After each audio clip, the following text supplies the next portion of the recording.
Andrew,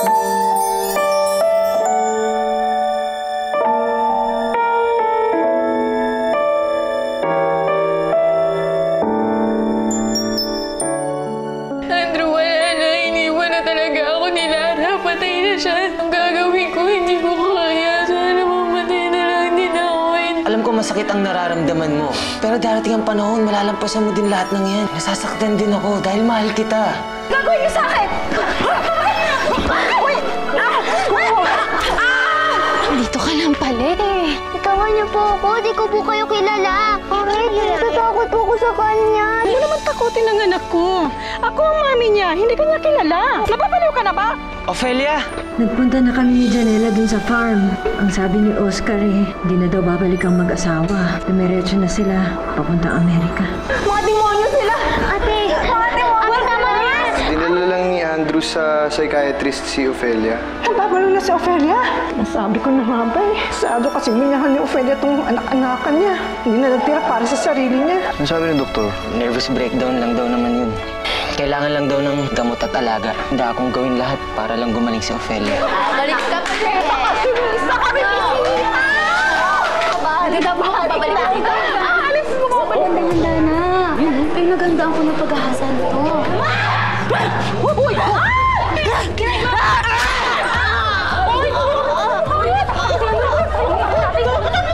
Ano? Sinong gustong sumunod sa inyo, ha? Patas na tayo ngayon.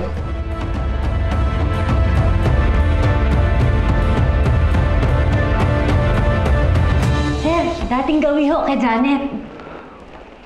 Mrs., pasensya na po kayo pero hindi po siya pwede tumanggap ng dalaw ngayon. Kasalukuyan po nasa Bartolina ang anak ninyo. Ho? Ano ho nangyari? Bakit niyo ho siya binartolina? Nanaksak po si Janet kagabi at pagkatapos nag-amok pa. Pati nga kami, nilabanan niya eh. Naku sir, baka pwedeng mapakausapan kayo. Sige na ho, gusto ko lang makita yung anak ko. Pasensya na po talaga kayo, Mrs. Hanggat hindi po siya tumitino, hindi namin siya pwedeng payagan na tumanggap ng dalaw. Sir, hindi naman ho ito gawin sa ate ko. Sige naman ho. Huwag niyo naman po siya parusahan ng ganito. Ganyan po talaga ang patakaran namin dito sa kulungan.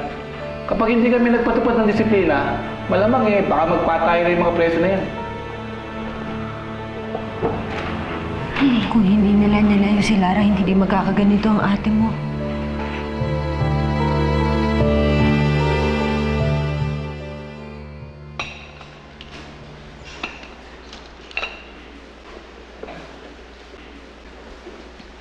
Andrew, kung wala ka kaya sa buhay ko, ano na lang kaya ako ngayon? Siguro, kung hindi ako patay, baka nabaliw na ako. Huwag mong isipin yan. Alam ko matatag ka, Ophelia. Para naubos na lakas ng loob ko nung nawala si Lara eh. Kaya nga nandito ako eh. Inom pa muna.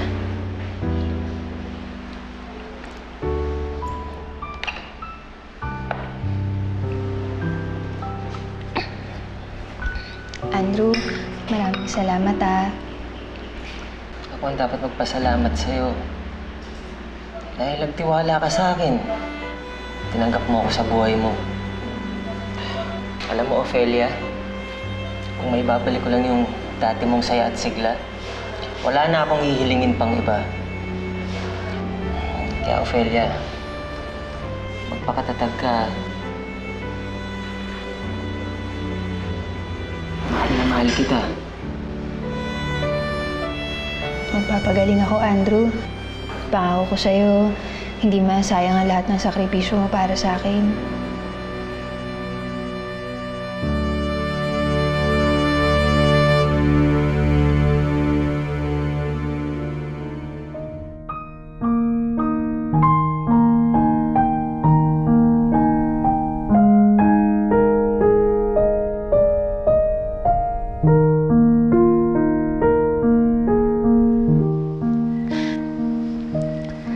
Lara, anak. Miss na miss ka na ng nanay. Anak, alam mo naman ang nanay, di ba? Di naman nasanay ang nanay na hindi ka katabi. Pero kailangan ngayon masanay na si nanay.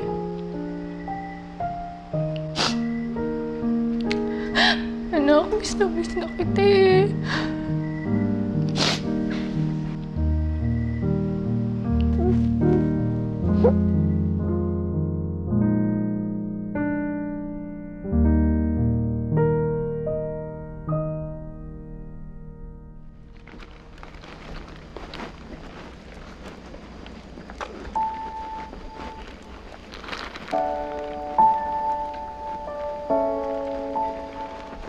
Ophelia?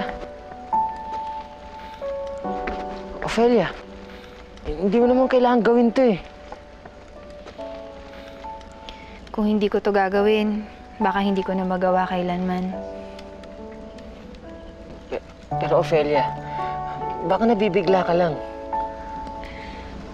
Andrew, kailangan kong tulungan ang sarili ko. Hindi ko lang naman to ginagawa para sa akin, pero para na rin kay Lara. Gagawin ko to nang sa ganun, makalimot na ako ng tuluyan. Ayoko nang ikulong ang sarili ko sa mga gantong klaseng alaala, Andrew. Umaasa ako na bukas, pagising ko, magiging abo na ang mga to. Maglalaho na at tatangay na ng hangin. Tuluyan lang ako makakalimot kay Lara kapag wala na talaga siya sa alaala ko.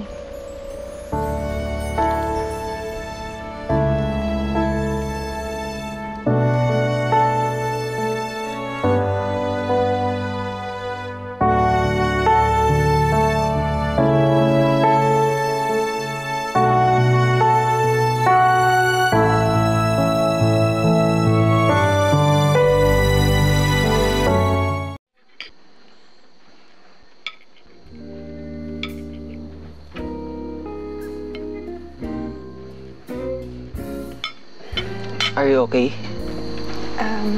Andrew, magpapaalam na sana ako sa'yo eh. Uwi na ako sa amin. Doon na lang ulit ako kay nanay titira. Bakit? Bakit, Ophelia? Meron ba ako nagawang mali? Eh, hindi, wala. Kaya lang kasi sobrang nakakaabala na ako eh. Pagkatapos, ramdam ko na talagang naging pabigat na ako sa'yo. Kahit kailan hindi ka naging pabigat sa akin, Ophelia. Totoo nga niyan. Mas kailangan kita eh. Lalo na ngayon. Ophelia. Ophelia, gusto ko ikaw mag-manage ng restaurant na ipapatayo ko. Ako? Andrew, bakit ako? Hindi ko alam kung kaya kong gawin yan. Ophelia, kayang-kaya mo yan. You need this. Kailangan mong gawin yung mga bagay na dating malapit sa puso mo. Para malibang ka. Para bumalik yung kumpiyansa mo sa sarili mo. Andrew, hindi mo alam yung sinasabi mo eh. Napakalaking bagay nito. Pinagkakatiwala mo sa akin ng buong restaurant mo. Hindi lang restaurant. Kundi pati ang buong buhay ko, pinagkakatiwala ako sa'yo. Kung tatanggapin mo. Higit pa sa tiwala ko sa sarili ko, ang tiwala ko sa'yo. Kaya sana, tatanggapin mo ang inaalok ko. Oo, Andrew. Tinatanggap ko. Maraming salamat.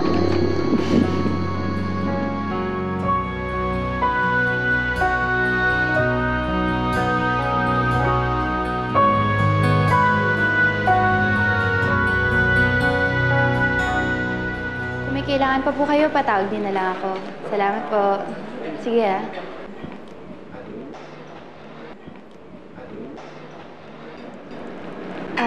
Hi, ma'am. Welcome po sa restaurant namin. Masaya po kami at sinubukan niyo pong kumain dito. Ang sarap ditong vegetarian burgers nyo. Pihikan itong anak ko pero nagustuhan niya. Talaga? Naku, very good ka naman pala, baby. O sige, kumain ka ng madami ha. Ubusin mo yan para talagang matuwa mami mo. Opo, lab ko po si mami eh. I'm very happy. Unti-unti nakapag-move on si Ophelia. Malaking factor din yung pagpapatayo mo nitong restaurant. Halatang nag-i-enjoy siya. Mas lalo na pag may mga bata. Oo nga. I guess yung interaction sa mga bata, hindi na napagpabilis ng recovery niya eh.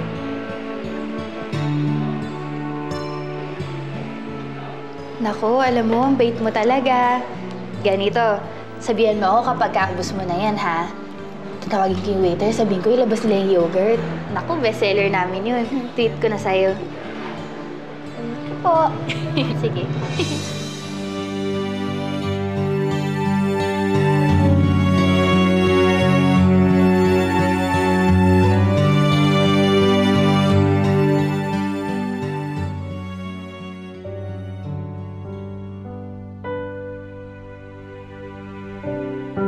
Isang taon na ang nakalipas simula nang nawala ka, anak. Sa pagdaan ng bawat araw, pinilit mong maging masaya. Anak, di ba yun naman ang gusto mo? Ang maging masaya ang nanay. Kaya kung nasan ka man ngayon, ngiti lang, anak. Ayos lang ako dito.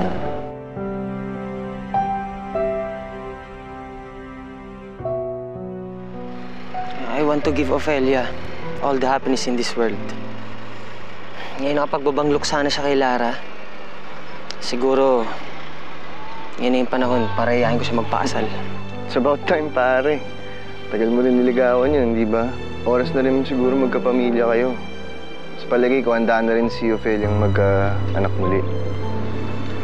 Yan lang naman talaga ang pangarap ko eh. Matagal na. Ang pakasalan siya at maging ina siya ng mga anak ko. Sana matupad na lahat yun. Finally! It's been a year, Leandro. Salamat naman at uuwi na kayo. Nandito kami ng papa mo sa bahay niyo. Dahil namimiss na namin kayo. Yes, ma. Excited na nga si Bessie. Lalo na si Cindy. Ah, talaga? Siguro ang laki-laki na ni Cindy, ano? Ako, namimiss ko na rin siya. Oh, sige, iho. Ipaghahanda ko na kayo dito sa farm para sa pagbalik nyo.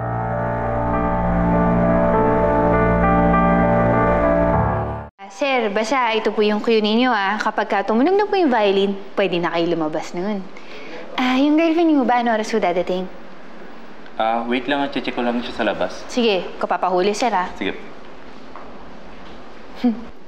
Ronald, sobrang nakakakaba pala yung mga ganito, no? Mga surprise proposal. Sigurado ako matutuwa yung girlfriend ni sir. Sana nga, dito si Andrew eh, para nakikita niya, no? Huwag ka na malungkot. 1 week lang naman mawawala si Andrew eh. Ganda ng ngiti mo, ah. Kita mo yung si Ronald. Parang inaasar ka pa. Nakakantsaw sa'yo. Oo nga eh. Si Ronald. Ano ba dyan? Ayaw na, no? Eh, oo naman, Nay. Akalain mo ba naman? Ay, Kuya, mamaya pa. Mamaya pa. Dadating yung lalaki, tapos tsaka kayo papasok. Kuya, bibigyan nga kita ng cue. Excited ka masyado, ah. Parang ikaw magpapropose dyan. Andrew. Pinag-isipan ko to at pinaghandaan. Pero ngayon, wala akong masabi. Basta ang alam ko lang, mahal na mahal kita. Ikaw lang ang gusto ko makasama habang buhay.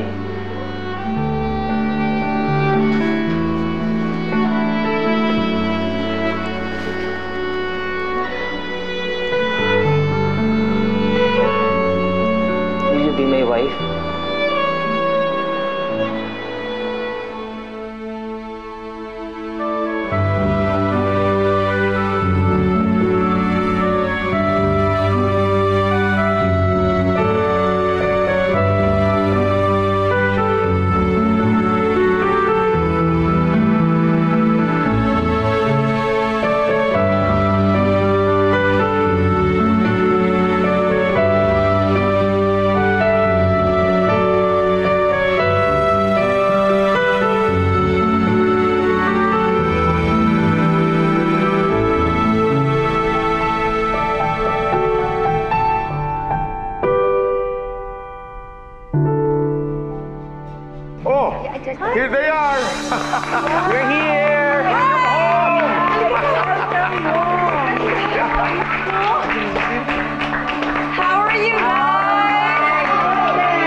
Hi, sweetheart. Hello, baby. Hi. Hi, Mom. I miss you. Mabuti naman. How are you? Thanks for coming, ha? Uy, sus, ang laki na. Oh, do you remember Lola Raquel? That's Lola Ramon and Lola Luisa. They said you're a big girl na. Yeah, Grandma. I'm a big girl now. Mukhang hindi na marunong managalog itong apo natin, Nagtatagalog pa rin yan para hindi na makalimutan ng lingwahe Ah, ni Mami. That's right. That's good, that's good. Cindy, you will love this place. Dito ko lumaki. Hiya pa siguro. Yeah. Well, welcome home. Well, why don't we? We have something for you. Let's go, Nako. We're starving. You must Come be on, let's go. hungry. Anak, Let's go. kumain na tayo. Let's go. Let's eat.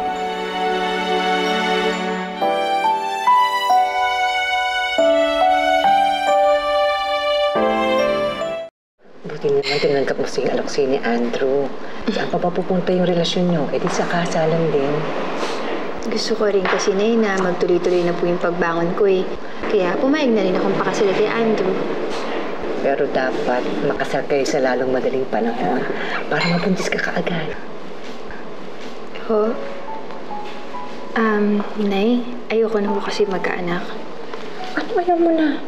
Bakit? Bata ka pa naman na. Pwede ka pang mabuntis kahit ilan pa. Alam ko yun, Nay. Pero ayoko na po talaga magkaanak eh. Pero ano ka ba?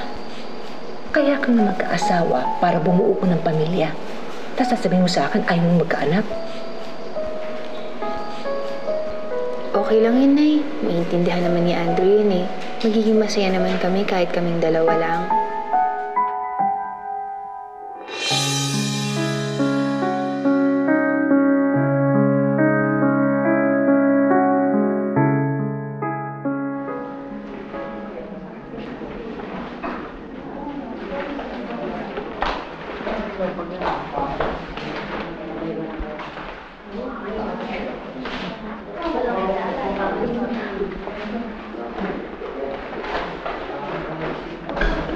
Ano?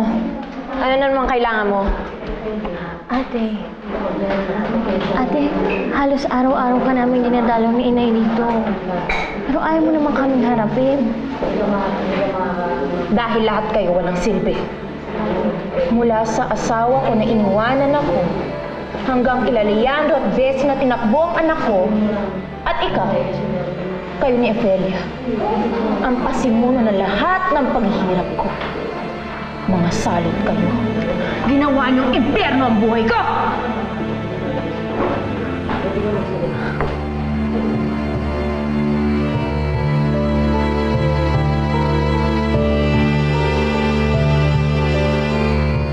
Iho, we're happy to have you back. Ano ba ang plano ninyo? Are you staying for good? I'm not really sure. Bessie, honey, are we gonna stay here in the Philippines for good? Daddy's asking. Nako, Dad, I'm not sure yet. It depends. Kasi, syempre, gusto ko naman mag-enjoy si Cindy dito, di ba? At sa totoo lang, naku, hiyang na siya sa Amerika. Iha, how is she? May naalala na ba siya? So far, Mom, wala. Kaya nga rin kami nagdesisyong umuwi dito dahil wala naman siyang naaalala. Ang tagal ding naging burden sa amin yun ni Leandro. So we're very happy na even until now, wala pa rin talaga siyang naaalala. That's nice. I'm glad to hear that. That's right. But I told Bessie, honey, that mas mabuti kung dumiton lang kami sa Pilipinas. Siyempre, iba pa rin kung nandito tayo sa Tagaytay, malamig, and all, alam mo na. Di ba, Han? Yeah.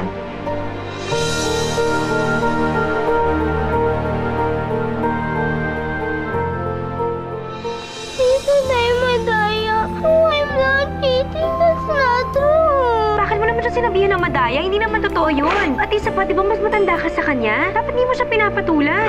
Pati bata, sinigawan niya. Hindi naman siya ganyan dati. I want to go home. I hate this place. I also hate my cousins. Mahirap yung hinihingi mo. Tiyak na tiyak ko. Hindi papayag si Andrew sa gusto mong mangyari. Paano ka naman? Ayaw mo ba magkaanak? Siyempre gustong-gusto. Kahit ilan na yung pagkaloob sa akin, tatanggapin ko. Kung hindi siya papayag, huwag na lang ituloy yung kasal. Binawi na ni Bruno yung statement niya. Binayad niya lahat ng pera kay Bruno. Ikaw naman, juicy ka pa. Maganda-handa na lahat na may atraso sa akin. Isa-isa ko silang sisingilin. Okay naman, kaya lang gusto ko kasi sana simple lang. Sa bagay, yung pretty mong yan, lahat bagay sa'yo. Panalangin ay Lara,